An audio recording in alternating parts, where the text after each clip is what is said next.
So உங்களுக்கு வயிறு சம்பந்தமான பிரச்சனை எப்போதாவது வந்திருந்துன்னா நிச்சயமா இந்த ஃபுட்ஸை மட்டும் சாப்பிடுங்க.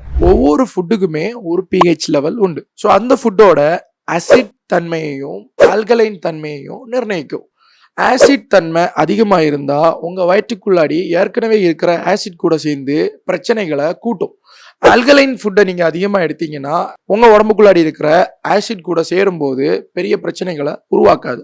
ஸோ பெப்டிக் அல்சர் இருக்கலாம், கேஸ் பிரச்சனை இருக்கலாம், அசிடிட்டி இருக்கலாம், ஈசோஃபேகைட்டிஸ் இருக்கலாம், ஐபிஎஸ் இரிட்டபிள் பவுல் சிண்ட்ரம் இருக்கலாம். ஸோ ஃபங்க்ஷனல் டிஸ்பெப்சியா சீரான முறையில் ஜீரணமாகாத பிரச்சனை இது.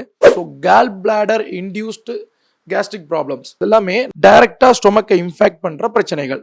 ஸோ ஃபர்ஸ்ட் ஆஃப் ஆல் அந்த pH லெவல் இந்த 7க்கு கீழே வர்ற எல்லா உணவுகளுமே அமிலத்தன்மை அதிகமா இருக்கும். 7க்கு மேல போடுற உணவுகள் எல்லாமே ஆசிட் லெவல் ரொம்ப குறைவா இருக்கும். இன்னும் புரிகிறபடி சொல்லணும் அப்படின்னா நம்ம குடிக்கிறோம் இல்லையா சாதாரண தண்ணி, அந்த தண்ணியோட pH 7லிருந்து 8க்கு இடையில இருக்கும். உங்களுக்கு அசிடிட்டி வயிறு சம்பந்தமான பிரச்சனை இருந்ததுன்னா நீங்க முதல்ல குடிக்கலாம் தண்ணியை. அதுக்கப்புறமா இந்த வரிசையில வர்றது கோகனட் வாட்டர். சடனா உங்களுக்கு அசிடிட்டி இல்லைன்னா இன்டைஜெக்ஷன் கேஸ்ட்ரிக் கம்ப்ளைண்ட்ஸ் வந்துச்சுன்னா உங்களுக்கு மெடிசின் வாங்க முடியலனாலும் இமீடியட்டா கோகனட் வாட்டரை குடிங்க. ஸோ அந்த பிரச்சனையோட வீரியம் கொஞ்சம் குறையிறதுக்கு உதவி செய்யும்.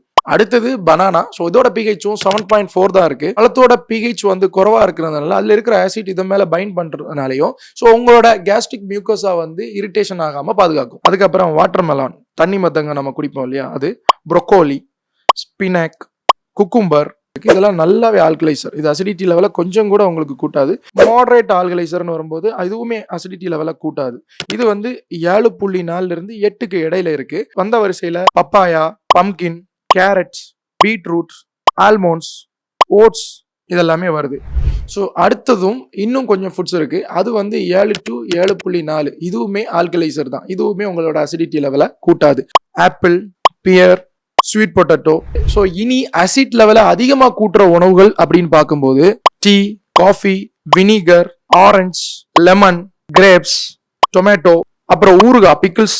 ஸோ இதெல்லாமே ஆசிட் லெவல் ரொம்ப சிவியர். pH லெவல் வெறும் 2 to 4க்கு இடையில தான் இருக்கு. ஸோ இன்னும் நம்ம சாப்பிட்ற அரிசி கூட pH லெவல் 7க்கு கீழே தான் இருக்கு, பாலிஷ் பண்ணப்பட்ட அரிசி. ஸோ அதனால தான் ஃபுட் சாப்பிடும்போது கூட ஒரு சிலருக்கு அசிடிட்டி வர்றதுக்கான காரணம். ஸோ இதை மைண்ட்ல வச்சு அடுத்த முறை சாப்பிடுங்க.